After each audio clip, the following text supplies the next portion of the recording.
Bonjour à tous, bienvenue sur le plateau de Seller. Nous sommes ici avec Marc. Bonjour Marc. Bonjour à toi mon frère Guillaume et bonjour à tous. Donc nous allons revenir aujourd'hui sur la manifestation qui a eu lieu il y a quelques jours à Paris, très proche de la Tour Eiffel, sur la place Trocadéro. Donc il y a des croyants en fait de plusieurs pays d'Europe qui se sont déplacés pour aller défendre les droits de nos frères emprisonnés au Maroc. Donc ils sont venus depuis la Belgique, depuis la France bien sûr et depuis l'Allemagne également. Des gens qui ne sont d'ailleurs pas nécessairement allemands, belges ou allemands ou français, qui sont des gens qui viennent d'Azerbaïdjan, d'Iran, du Maroc et d'autres pays autour du monde.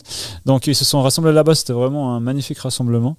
Et on va revenir un peu aujourd'hui sur le pourquoi de ce rassemblement et sur ce qui s'est passé lors de cette journée, parce que je pense que c'est important que les croyants voient ça et que les gens dans le monde voient que les croyants sont solidaires les uns avec les autres et qu'ils sont prêts à faire des kilomètres pour défendre les droits de leurs frères, parce qu'ici on se considère comme des frères et des sœurs d'une même famille, même si on n'est pas du même père et de la même mère génitalement parlant. Donc on va parler de ces gens, on va mettre quelques images peut-être pour commencer à l'écran, en voyant qui étaient ces frères, les posters que nous avons faits qui parlent de Yahya et de Hudayfa. Ces deux frères marocains qui ont été emprisonnés, on peut les voir ici. Oui, à l'écran, en fait, vous allez voir ces deux jeunes gens, ces deux jeunes garçons qui ont même pas 20 ans, qui sont Yahya Marfouk et Huzaifa Azouz, qui sont deux amis, qui vivent non loin l'un de l'autre, et qui avaient décidé d'exercer leurs droits, d'exercer leur foi, en fait, dans cette religion, la religion ahmadite de la paix et la lumière, et vous les voyez en fait tous les deux prendre un selfie et vous pouvez voir aussi l'une des pancartes, des petits pancartes qu'ils avaient décidé de scotcher au mur. Donc ils avaient fait ça, on les voit, ils étaient que deux, des jeunes gens innocents qui mettent juste des petites pancartes qu'ils ont imprimées feuille A4 sur des murs et qui ont également pris une bannière magnifique qu'ils ont dessinée, qu'ils ont peint et qu'ils ont accrochée sur un pont. C'était la chose qu'ils ont fait pour faire connaître en fait un peu cette religion et parler de Abba Sadiq alayhi salam au Maroc. Et pour ça en fait ils ont été jugés d'une manière absolument impitoyable, où ils ont subi un raid de la police qui sont venus chez eux en fait les arrêter. Ils ont disparu pendant 10 jours de la circulation, personne ne savait où ils étaient.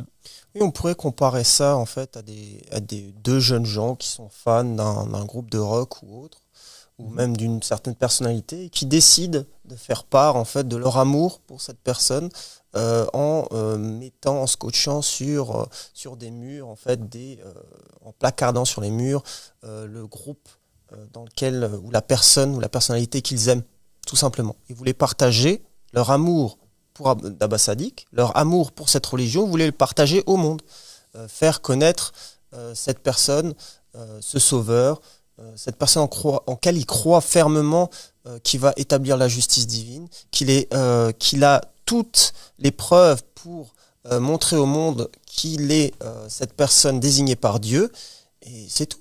Il n'y avait aucune volonté de faire un uprising, aucune volonté de manifester quelconque violence contre qui que ce soit. D'ailleurs, vous imaginez bien, deux personnes, qu'est-ce qu'ils peuvent faire?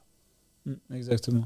Deux personnes, d'ailleurs, ils n'ont même pas de voiture, sachez-le, ils se déplaçaient en vélo. Ouais. D'ailleurs, il y a une vidéo où il était sur son vélo et il filmait justement cette bannière qu'il avait si fièrement placée. On a une vidéo justement qu'on pourrait passer qui nous montre ces deux jeunes gens, en fait, Yahya et Hudayfa, en train de poser cette bannière, et aussi comment ils se font arrêter dans cette même vidéo. par la police marocaine. Donc on peut peut-être la passer pour que les gens voient de qui on parle et qu'est-ce qui s'est passé.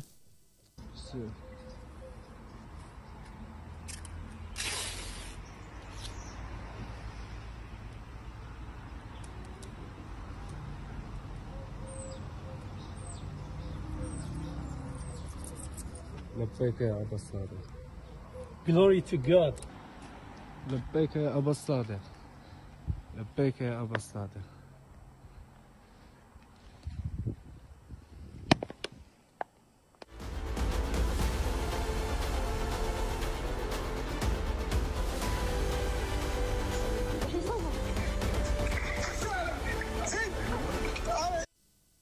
Donc là, on voit, la dernière image, c'était la police qui court vers eux. Il faut savoir que vous voyez que 2 officiers de police. En fait, ils viennent de les trouver, mais il y a plusieurs voitures qui sont arrivées devant chez eux. C'était un raid avec plusieurs voitures de police.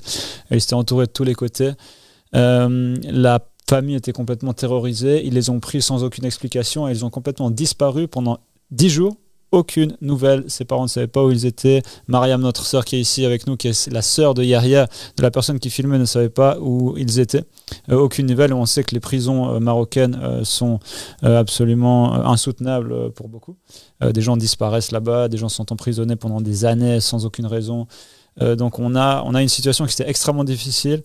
Et grâce à Dieu, et grâce aussi à la pression que les organisations, que les Ansar qui s'occupent de ça et qui ont fait pression sur certaines organisations, on a pu réussir à les sortir temporairement. Donc ils ont été relâchés, ils sont en surveillance, en résidence surveillée pour quelques jours jusqu'au 13 mars où ils doivent être jugés et on ne sait pas qu'est-ce qui va leur arriver parce que là-bas les jugements, on voit bien que la police en fait et les autorités n'appliquent pas du tout la loi qu'ils ont dans leur constitution. Vu que dans la Constitution, ils sont libres d'exercer leur foi, et ils ont une liberté d'expression, une liberté de culte qui est complètement contredite par le fait qu'ils ont été emprisonnés comme des terroristes, et d'ailleurs ils ont été déclarés terroristes par les autorités pour avoir mis ces pancartes qu'on a vues sur les murs. Oui, c'est vrai que c'est presque risible pour nous qui sommes en Europe, pour nous qui avons le droit de s'exprimer, pour nous qui vivons, comme ces Français en fait, ces Belges, ces Français, ces Allemands qui sont réunis sur Paris, qui ont eu le droit, grâce à ce beau pays qu'est la France, de pouvoir s'exprimer et de pouvoir en fait se balader dans les rues avec cette bannière, où il est inscrit « Allégeance est à Dieu ». Alors qu'au Maroc, si vous mettez cette bannière dans un lieu public, vous faites arrêter, et vous faites, avant même d'être jugé, avant même d'être condamné, il y a les journaux qui diront que vous faites partie de Daesh, que vous êtes partie de personnes en fait qui veulent le mal pour le pays même. Donc c'est complètement, on voit 2 univers complètement différents, alors que c'est simplement la Méditerranée qui les sépare. C'est le Maroc et la France, 2 pays que une mer sépare, mais qui sont complètement comme 2 différentes planètes. Et en même temps, ça devrait être le pays musulman qui accepte la bannière d'allégeance et d'Allah, et non pas un pays qui est chrétien. On le sait bien, les chrétiens et les musulmans n'ont jamais été de grands amis au cours de l'histoire, ou rarement.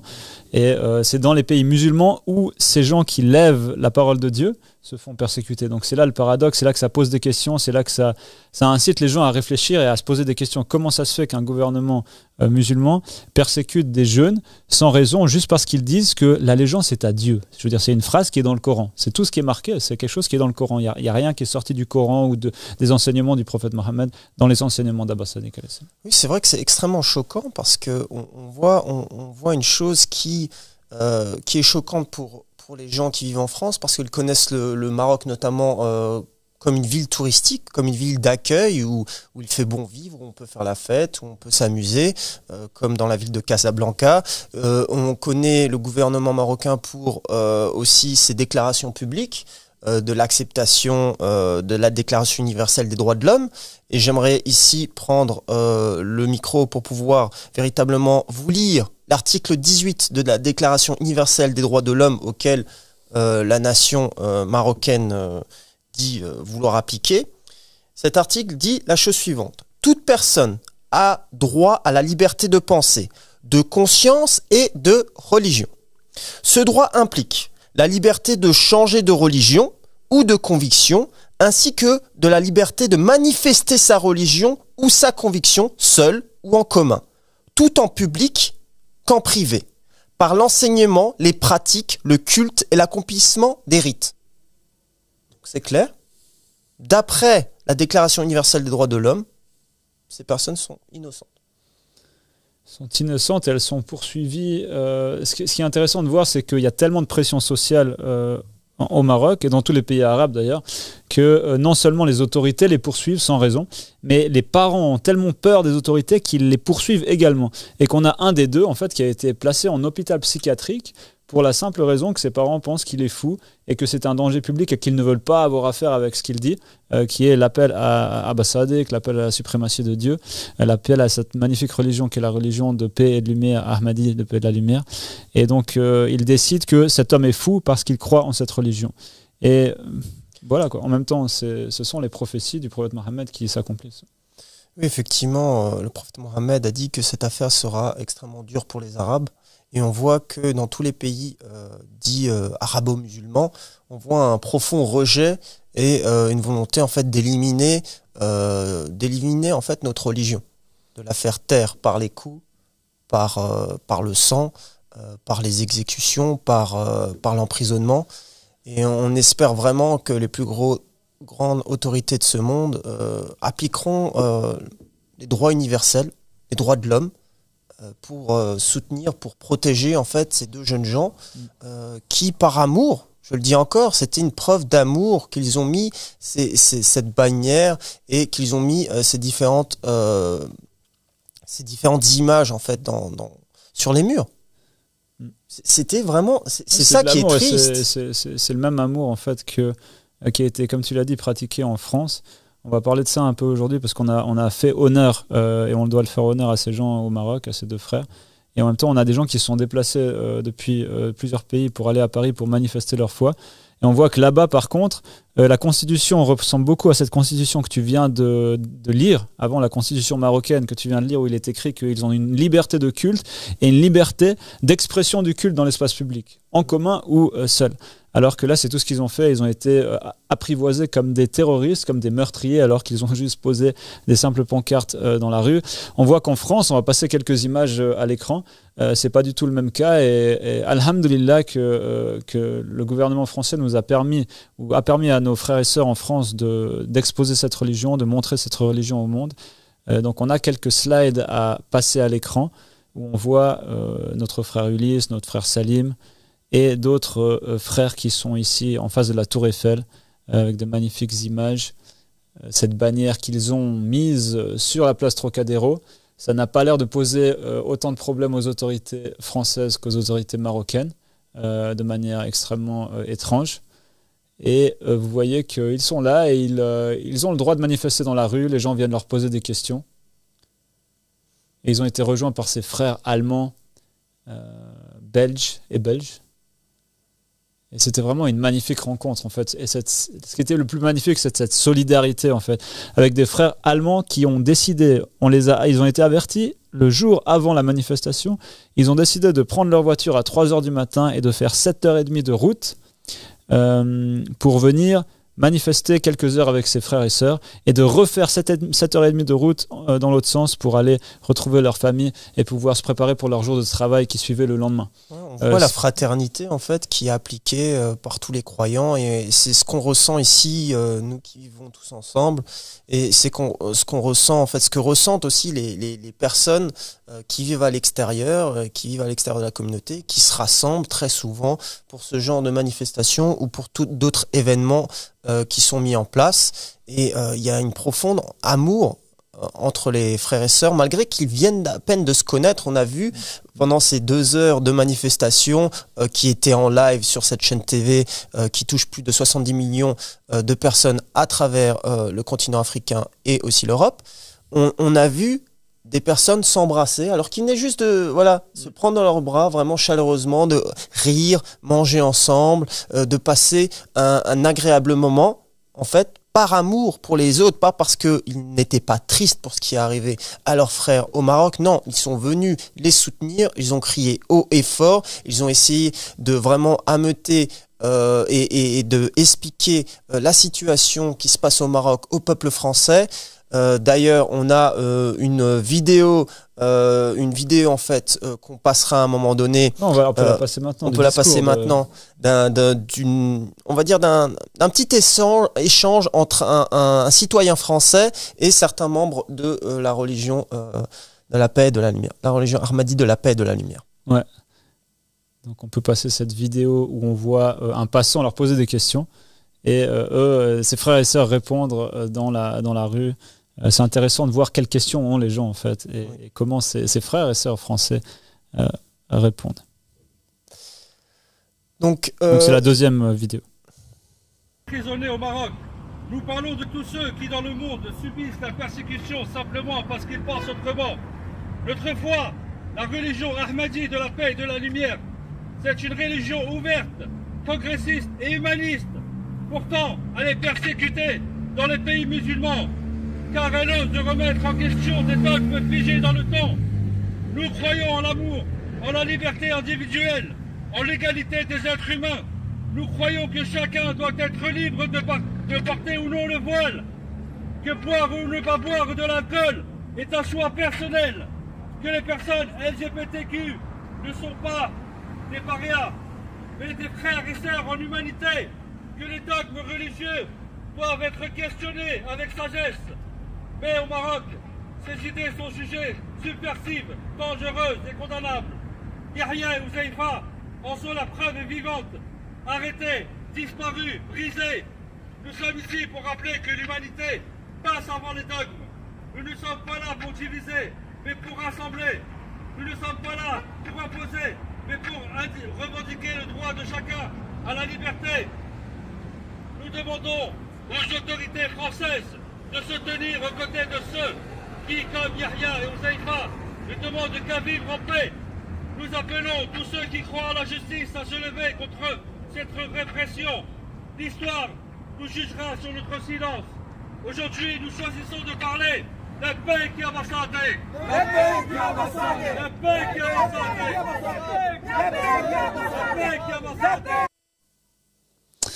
On a envie de chanter avec eux la bec et Abba Sadek. C'est vraiment magnifique. Et quelle honte en fait pour le gouvernement marocain quand on voit ça, que la France permette, un pays chrétien qui permet à des gens d'exprimer leur foi librement pour Mohammed et la famille de Mohammed, alors qu'un pays musulman comme le Maroc interdit et emprisonne des gens pour moins que ça. S'ils avaient fait ça, je ne sais pas qu'est-ce qui serait arrivé. Ils doivent se cacher pour poster, pour mettre une pancarte A4 sur un mur. Oui. Et on voit aussi à travers le discours de notre cher frère Salim, ce beau discours de paix, d'amour. En fait, il met en profondeur, il met en titre en fait tous les désaccords qu'on a avec le peuple arabo-musulman. Eh bien, il cite la consommation d'alcool, le fait que le voile n'est pas obligatoire. Il cite aussi qu'on accepte les personnes quelle que soit leur orientation sexuelle ou leur passé, on les accepte. On ouvre nos bras et on ne juge personne. Il n'y a que Dieu qui a le droit de juger. Contrairement à ce qui est fait aujourd'hui dans la religion musulmane où des personnes s'autoproclament être représentants du prophète Mohammed, être représentants de l'islam et disent à coup de fatwa que un tel rentrera au paradis, un tel non, et que cette personne, à cause de son orientation sexuelle, ne peut pas atteindre le paradis. Mais c'est vraiment une aberration. Ça devrait faire bondir quiconque a de la bonté en soi, devrait bondir et se dire mais non, Dieu n'est pas comme ça, Dieu est bon. Dieu qui a créé l'homme à son image, Dieu qui a créé l'homme et qui savait déjà tout ce qui allait se passer, vous croyez bien qu'il avait un plan meilleur que de mettre cette personne qu'il a créée en enfer. Et c'est pour ça qu'on a des conflits malheureusement avec ceux qui se disent musulmans, parce que en vérité c'est pas vraiment les slogans qu'on mentionne, qu'on place sur les murs, qui dérangent les gouvernements islamiques ou les savants de l'islam ou les musulmans en général. C'est plutôt ces choses-là. Ils ont été tellement endoctrinés par ces faux savants qu'ils croient que le plus important dans l'islam, c'est en gros de faire tel rituel et de penser, de juger telle personne, tel groupe de personnes de telle manière, de penser que le groupe LGBTQ d'ailleurs est un groupe qui ira en enfer, alors qu'est-ce qu'ils en savent de leur propre destinée? Quel jugement ont-ils à faire sur eux-mêmes, ils ne savent pas si eux-mêmes iront en enfer ou au paradis. Ils disent tout le temps Allah walem. Donc si vous n'êtes pas certain de votre destination en enfer ou au paradis, comment vous pouvez juger la destination des autres?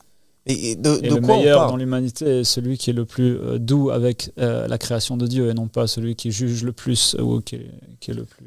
C'est devenu ridicule, et c'est pour ça que en fait la plupart des chiites poussent la nation musulmane à l'apostasie ou à l'athéisme. Et d'ailleurs, l'athéisme ne cesse de croître dans les pays arabo-musulmans à cause de ces aberrations qui sont nuit et jour en fait criées dans les rues. Moi, je me souviens que quand j'étais notamment en Égypte et notamment en Égypte, qu'on pouvait entendre la routba du vendredi crier littéralement dans les rues, et que c'était comme ça partout. On pouvait pas ne pas l'entendre.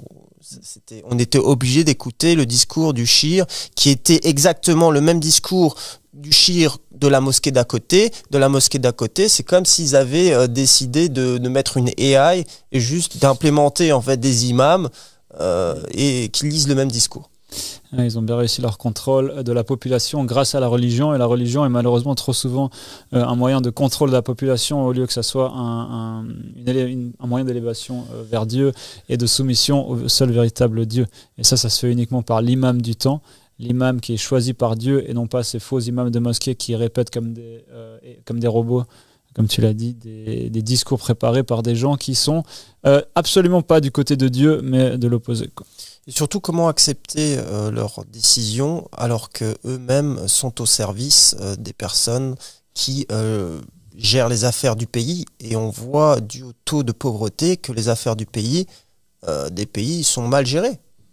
Voilà, Dieu n'envoie-t-il pas sur la terre assez de nourriture pour tout le monde, pour pouvoir nourrir tout le monde? Dieu n'envoie pas sur la terre assez de miséricorde pour que les gens vivent en paix parmi eux, quelle que soit leur religion, quelle que soit leur orientation sexuelle? Mais non, pourquoi faut-il la guerre? Pourquoi faut-il absolument se battre pour des ressources que Dieu a mis sur terre et a voulu qu'on partage équitablement? Pourquoi ça se passe comme ça? Justement parce que c'est pas Dieu qui règne les affaires de la terre. Et pour que Dieu règle les affaires de la terre, il faut laisser l'homme qui a été choisi par Dieu être dans un endroit, dans une place où il puisse exercer en fait et prendre les décisions. Et c'est ça que nous, en fait, on dit que seul Dieu doit régner. C'est ça qu'on dit. Et c'est à ça qu'on appelle. On appelle en fait au jugement de Dieu. C'est à ça qu'appellent ces frères et sœurs qui sont là-bas. Et justement, on va voir cet extrait dont tu avais parlé avant, Marc, avec notre frère Ulysse et d'autres frères et sœurs qui répondent à la question d'un passant et qui lui expliquent justement que c'est la véritable religion d'Adam. C'est la religion de ce calife qui a été placé sur la terre depuis Adam, et cette religion originelle qui ne changera jamais. Donc on va regarder ce petit passage, cette deuxième vidéo avec vous. C'est la religion originelle en fait. D'accord, mais originelle La de quel religion point de vue? depuis Adam.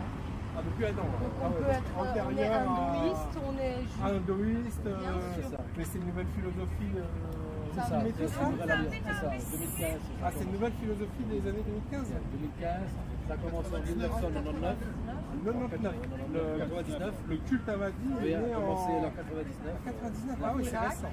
En Irak. En Un Irak. peu comme les Bahreï. Quoi, il y a les Bahreï, vous connaissez Bahreï? Oui, on connaît, mais non. Ça n'a rien à voir. Oui, mais ils prétendent aussi être pas une nouvelle religion, mais une nouvelle philosophie un peu qui englobe, qui inclut. En réalité, on est la suite logique. On regroupe tous les textes juifs, chrétiens, et même bouddhistes. En fait, il était un peu contemporain de Socrate des Grecs. Oui, et même de Socrate. Mais Socrate est un prophète de l'islam aussi. Hein. Il est repris dans l'islam comme étant un prophète aussi. Qui ça?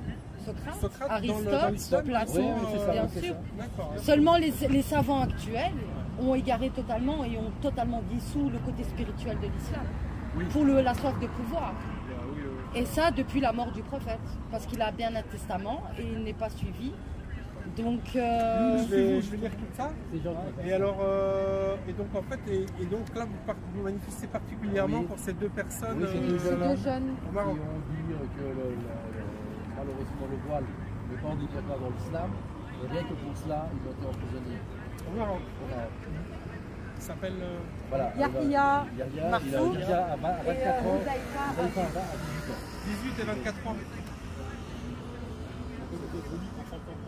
Oui, Ben oui, c'est mais- gentil. mais ça, c'est Non, des- je croyais que c'était le mur des confédérés, là, vous savez, le mur de. Donc Marc, ils avaient ces papiers, en fait, ces flyers qu'ils passaient aux passants. Et on voit d'ailleurs cet homme qui est là et qui tient cette feuille. Et ils avaient marqué un texte qui est très intéressant, qui est une réflexion assez bonne, assez claire de notre appel et de cet appel. Et je pense que, si tu permets, je vais juste le lire pour les passants. On peut aussi le mettre à l'écran puisqu'on a un slide qui montre cela. Voilà. Donc en gros, ça se présentait comme à gauche, comme sur la gauche de l'écran. On a même un QR code que les gens pouvaient scanner et ils arrivaient sur nos chaînes. Donc en gros, ça dit qui sommes-nous? Ça dit que nous défendons les droits de deux membres de la religion Ahmadi de paix et de lumière, un mouvement religieux officiellement reconnu en Angleterre, aux États-Unis et dans plusieurs pays européens. Aujourd'hui, 2 de nos frères sont emprisonnés au Maroc de manière totalement injuste et arbitraire. Ils ont été arrêtés violemment et sont en attente de jugement, donc le 13 mars, comme on sait.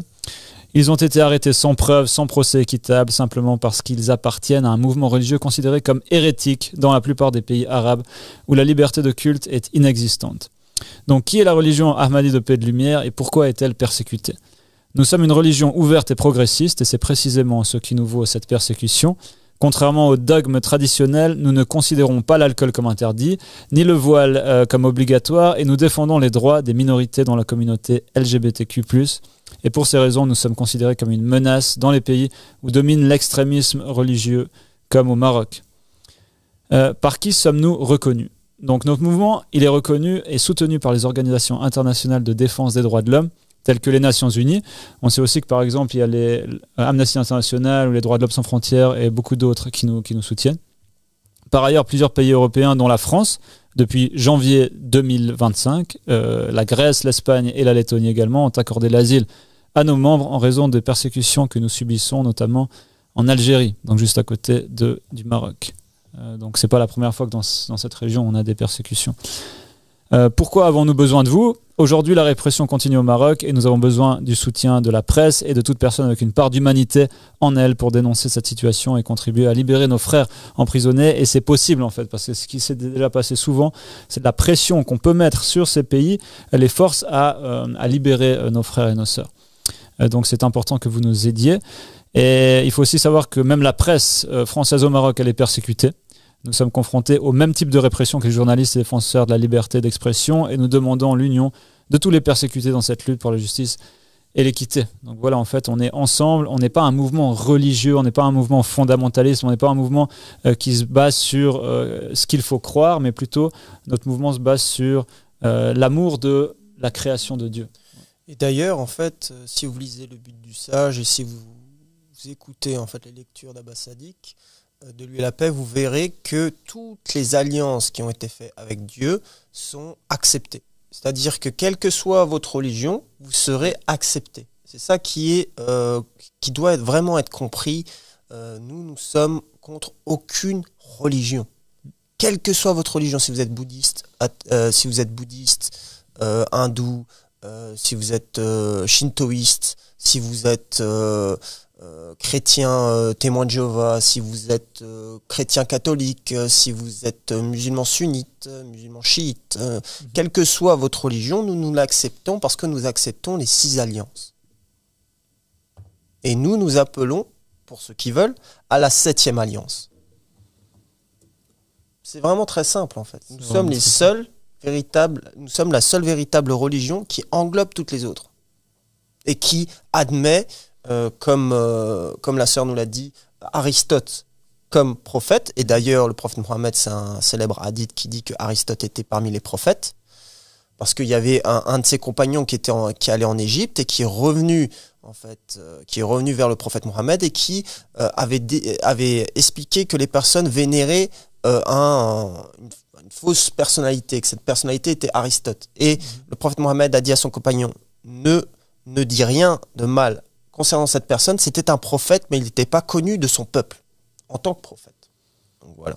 Ouais, donc c'est incroyable parce que ce hadith, il explique exactement ce qu'Ahmad al-Hassan explique, c'est qu'il y a eu 124 000 prophètes sur la terre, que ces 124 000 prophètes, que ce soit dans la Torah ou dans le Coran, on n'en connaît que vraiment extrêmement peu.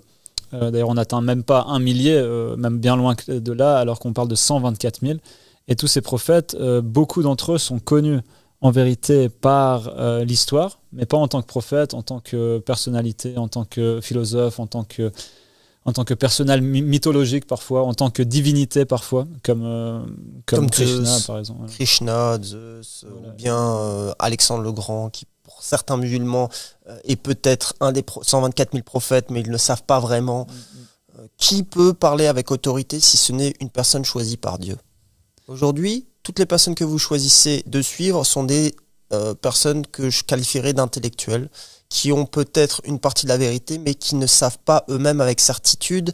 Ils ne mettraient pas leur vie en danger pour ces connaissances. Ils mettraient peut-être leur vie en danger pour protéger leur famille, pour protéger leur intérêt personnel, mais si on devait mettre sur leur balance leur vie et la connaissance qu'ils ont propagée pendant des années dans des lectures au nom du prophète Mohammed, je ne pense pas qu'ils seraient capables de sacrifier leur vie pour ça. C'est la différence entre les Ansar de Dieu et les Ansar des faux savants. Bien qu'il y en a des faux savants qui demandent à leurs adeptes de mourir pour leurs idées. Et ça, c'est encore plus grave, parce que c'est des gens qui vont droit en enfer et qui meurent pour des idées qui n'ont pas lieu d'être. Pourquoi? Parce qu'ils prêtent allégeance à des faux imams, à des imams de l'enfer. Nous, on appelle à la lumière, on appelle à l'imam du temps, on appelle à cet imam qu'il est obligatoire en chaque époque de trouver, et à qui il est obligatoire de prêter allégeance selon les narrations du prophète Mohammed. D'ailleurs, il y a une vidéo d'Abbas Sadiq qui parle très clairement de ça, qui parle du serment d'allégeance, qui va être en français dans quelques jours, j'imagine dans 2 jours, et vous pourrez voir ça sur notre chaîne La Religion Ahmadie de la Paix et de la Lumière. C'est une vidéo extrêmement importante à comprendre, parce que ça détermine si vous allez au paradis ou si vous allez en enfer, sur un seul élément qui est à qui est-ce que vous prêtez allégeance, à qui est-ce que vous donnez votre vie d'une certaine manière. Est-ce que vous donnez votre vie, votre temps à quelqu'un qui vient de Dieu, ou à des idéaux lancés en l'air sans aucune évidence, sans aucune légitimité? Et dans cet échange que les Ansar ont eu, que les croyants dans cette religion ont eu avec cet homme, ce citoyen français, on voit en fait qu'il y a une ouverture d'esprit, certes, mais qu'il y a énormément de questions qu'on peut lire sur son visage, en fait, et il y a aussi qui le dit lui-même. Et j'ai trouvé cet échange court et intéressant, parce que pour lui, voilà, on sentait en fait qu'il avait une connaissance des différentes religions, des différentes cultures, et que voilà, il nous écoutait, il respectait cet échange, et on voit aussi comment dire, dans cet échange, on voit que la religion, pour lui, c'était quelque chose de plus philosophique que quelque chose de tangible, quelque chose de vivable, en fait. On voit que pour eux, pour les citoyens français en général, la religion est morte. Ouais. Voilà. C'est un courant de pensée, c'est une philosophie. Voilà. C'est une volonté, en fait, d'élargir son esprit, de chercher la vérité, en fait, mais c'est pas quelque chose d'applicable, c'est pas quelque chose qui fait partie du quotidien, en fait, véritablement, parce que on est pour nous qui avons vécu en Suisse et en France, on voit bien à travers notre vie, Dieu n'est pas présent, à part dans nos cœurs et dans notre esprit, mais on voit pas, c'est pas comme à l'époque de ma grand-mère, où on devait aller à l'église porter le voile, voilà, parce que c'était comme ça au Portugal, on portait le voile et on allait prier à l'église tous les dimanches, Et si on n'y allait pas, c'était un grand péché. Et le prêtre allait lui-même en fait discuter avec la famille pour pouvoir voir ce qui n'allait pas. Parce que si on n'allait pas à l'église le dimanche, ça signifiait soit qu'on était presque sur son lit de mort, soit qu'on avait des soucis presque d'ordre démoniaque en fait. Donc c'était vraiment une affaire très grave à l'époque. Alors qu'aujourd'hui, c'est plutôt le contraire. On prend pour des fous tous les gens qui suivent un courant religieux comme le christianisme, je pense, plus qu'autre chose en France, parce que voilà, c'est quelque chose qui n'est pas nécessairement très bien vu souvent. Donc c'est pour ça que c'est intéressant de voir, il avait ce discours qui disait « Ah, vous êtes un nouveau courant de pensée, vous êtes une nouvelle philosophie en gros ». Et un nouveau style de vie, quoi, comme si les religions aujourd'hui qui naissaient, ça devait être quelque chose de feng shui, c'est juste quelque chose qui t'aide spirituellement. Et c'est vrai que la plupart des courants qu'on voit aujourd'hui, la jeunesse s'intéresse à la spiritualité, mais ça reste quelque chose qui est purement spirituel, qui est comme une case en plus dans son esprit, mais qui n'implique rien de réel en fait dans sa vie de tous les jours, ou dans sa vie, surtout dans sa vie sociale. Ça reste une démarche intellectuelle. Voilà. Je pense que pour la plupart des Européens notamment, ça reste une démarche intellectuelle qui ne donnera lieu à aucune décision véritablement physique. Pourquoi ? Parce que on note qu'il y a le manquement même dans la plupart des religions. C'est quoi ? C'est qu'il n'y a pas cet homme qui est désigné par Dieu auquel les gens se réunissent autour. C'est vraiment... Je veux dire, quelle autre religion arrive à faire ça pour moi ? Rien que de voir ce qui s'est passé là, ces Allemands, on va les voir en vidéo, qui se sont déplacés le même jour. Ils ont été avertis le même jour par ces francophones. Ils les ont appelés, ils ont dit on ne savait pas qu'il y avait des Ansar en Allemagne. On a entendu qu'il y avait des Ansar en Allemagne. Vous êtes nos frères et nos sœurs, venez nous aider si vous pouvez. Et pas une seconde de réflexion, les gens ont dit bien sûr, on va venir. Ils ont pris leur voiture à 3h le matin, ils sont partis, ils ont fait 7h30 de route pour aller voir nos frères et sœurs. Et ils sont restés peut-être 2 heures sur cette place et ils sont retournés en Allemagne, 7h30 de route de nouveau. C'est ça l'esprit qu'on a chez nous. C'est ça l'esprit qu'il y a dans les Ansar de Dieu, dans les Ansar d'Abba Sadiq. Pour eux, il n'y a rien de plus important que de démontrer et d'aider ses frères et sœurs dans la religion. On va voir une petite vidéo qui va passer à l'écran, qui va vous montrer ces frères allemands qui s'expriment en allemand. D'ailleurs, je trouve intéressant de voir ce mix en fait interculturel. Menschlichkeit zuerst! Menschlichkeit zuerst! Menschlichkeit zuerst! Menschlichkeit zuerst! Für unsere Brüder in Marokko, Menschlichkeit zuerst! Menschlichkeit zuerst! Menschlichkeit zuerst! La paix qui a ambassade! La paix qui a ambassade! La paix qui a ambassade! Donc en fait, il est en train de crier en allemand l'humanité avant la religion en gros, et la paix qui a ambassade, qui on voit que ces gens ils sont heureux en fait d'être ensemble. Il n'y a rien qui les sépare. En tout cas, c'est pas du tout la langue ou la culture ou la race ou la couleur ou comme on l'a dit même l'orientation sexuelle qui sépare les Ansar de Dieu. Ils sont réunis par une chose qui n'est séparable par rien du tout, qui est l'amour de Dieu et l'amour de l'imam, c'est-à-dire le représentant de Dieu sur terre. Personne, aucune autre religion, aucune de ces sectes dont on a parlé, qu'on accepte toutes comme religion, mais aucune d'elles n'ont avec elle l'imam du temps, cet homme vivant qui vient de Dieu et qui prouve qu'il est de Dieu. C'est très intéressant ce que tu as dit, ça m'a fait vraiment penser en fait à quoi cette alliance est faite, avec qui cette alliance est faite.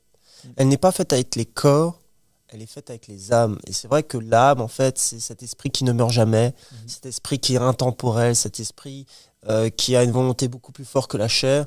Comme l'a dit Jésus, la chair est faible et l'esprit est fort. Ouais. Et c'est vrai que ça me rappelle tout ça et que c'est beau, en fait, parce qu'on voit ces frères d'âme se prendre dans ses bras. Ça fait penser aux disciples, en fait, de Jésus, aux disciples de Mohammed, aux disciples de Moïse, les Bani Israël, qui étaient prêts à... Voilà, leur vie était vouée autour de cet homme, autour de Jésus, autour de Mohammed, autour de l'imam Ali, autour de Moïse, autour de ces personnes, en fait.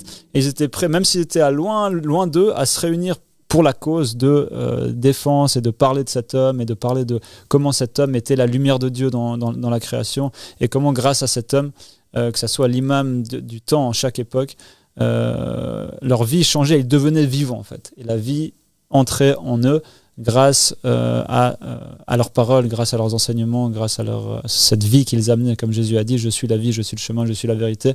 Aujourd'hui, Abba Sadiq alayhi salam dit la même chose et il est la même chose.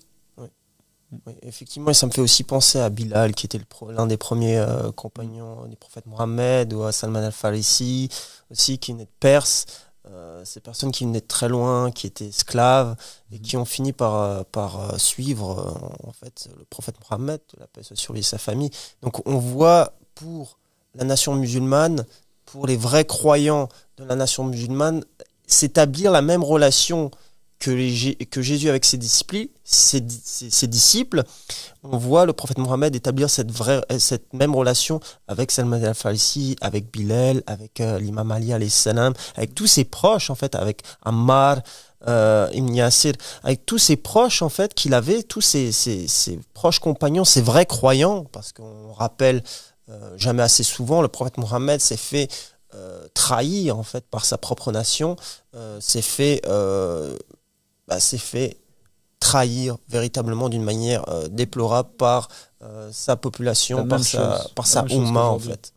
La même chose malheureusement qui est arrivée à Jésus, voire pire, c'est pire, en fait est arrivé au prophète Mohammed. Et les gens, pour moi ce qui est pire, c'est qu'aujourd'hui on a une grande partie de la population musulmane et même des savants non musulmans qui enseignent à la théologie aux universités, qui ne sont pas au courant en fait de cette trahison qui a eu lieu par la Oumma, qui a été perpétrée par la Oumma musulmane elle-même contre le prophète Mohammed, que la paix soit sur lui et sa famille. Et c'est ça qui est désolant, parce que dans le monde chrétien, tout le monde sait que Judas Iscariote en fait a trahi Jésus.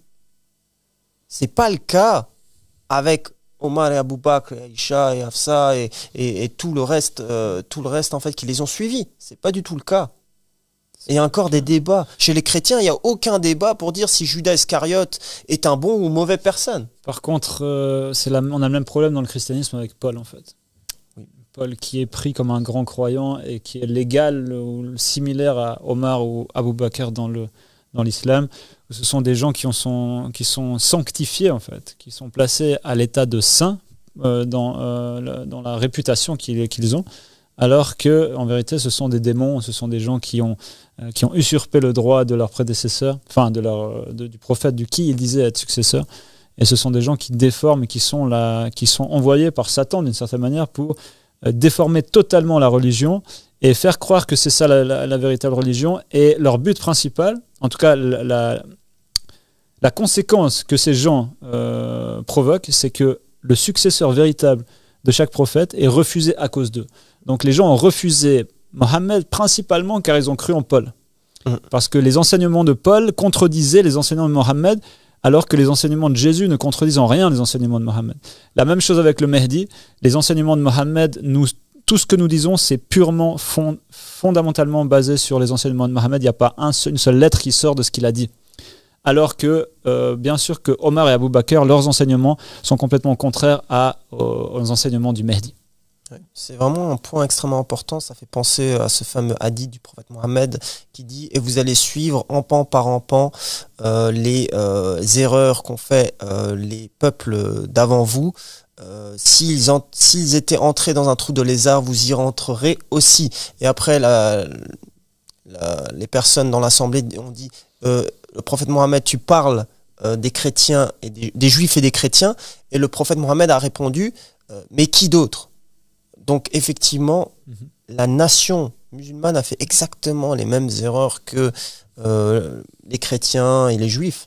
Et on voit énormément de similarités, en fait, même dans leur façon de vivre, en fait, qui est extrêmement similaire, extrêmement archaïque, ils font preuve d'une ignorance tellement grande qu'on pourrait écrire des c'est exactement comme le prophète Mohammed l'a dit, celui qui ne prête pas allégeance à l'imam de son temps meurt de la mort de l'ignorance, meurt de la mort de la jahiliya, de la mort de ces peuples pré-islamiques qui adoraient des idoles, qui ne connaissaient rien, qui ne comprenaient rien, qui allaient en enfer. Malheureusement, les musulmans aujourd'hui se précipitent là-dedans parce qu'ils ne veulent pas prêter allégeance à l'imam de ce temps, et pour des raisons telles que, on l'a mentionné aujourd'hui, parce qu'il dit que le voile n'est pas obligatoire, il dit que l'alcool n'est pas interdit, il dit que la Mecque n'est pas au bon endroit, que le mois de Ramadan d'ailleurs n'est pas le bon mois. Le mois de Ramadan est au mois de décembre. Et des choses comme ça font que cette religion est persécutée dans les pays arabes et c'est extrêmement malheureux. Mais Inch'Allah, l'humanité va se réveiller. En tout cas, c'est la fin de cette émission. Merci beaucoup, Marc. Merci à toi, Guillaume. Et merci à tous. Une très bonne soirée. Salam alaikum wa rahmatullahi wa barakatuh.